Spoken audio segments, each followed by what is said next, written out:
સુરતમાં તંત્રની બેદરકારીને લોકોને પડી રહી છે ભારે હાલાકી। મગદલા બ્રિજ પરથી પાણીમાંથી પડી જતા 5 વર્ષના બાળકનું મોત નીપજ્યું હતું। સુરતના મગદલા ઓએનજીસી બ્રિજ પરની આ ઘટના છે। તંત્રની ગંભીર બેદરકારીને કારણે એક નિર્દોષ બાળકનો જીવ ગયો। 5 વર્ષના બાળક રમતા રમતા પાણીના ગાબડામાંથી નદીમાં પડી ગયા। સુરતમાં તંત્રની બેદરકારી લોકોને પડી રહી છે ભારે નુકસાની અને મગદલા બ્રિજ પર પાણીમાંથી પડી જતા 5 વર્ષના બાળકનું મોત નીપજ્યું।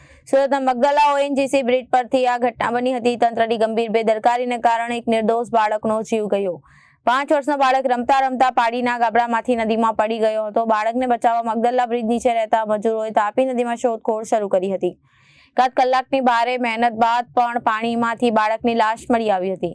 બાળકનું નામ મેહુલ મનુભાઈ નાયક છે। તેમની ઉંમર 5 વર્ષની અને બાળક તેના પરિવારજનો સાથે કોન્ટ્રાક્ટરની સાઇટ પર આબવા રહે છે અને મૂળ દાહોદનો વતની ઈચ્છા પર પોલીસે આ બાબતે તપાસ શરૂ કરી। Reporter Arvind Rathod, Janadesh news, Surat.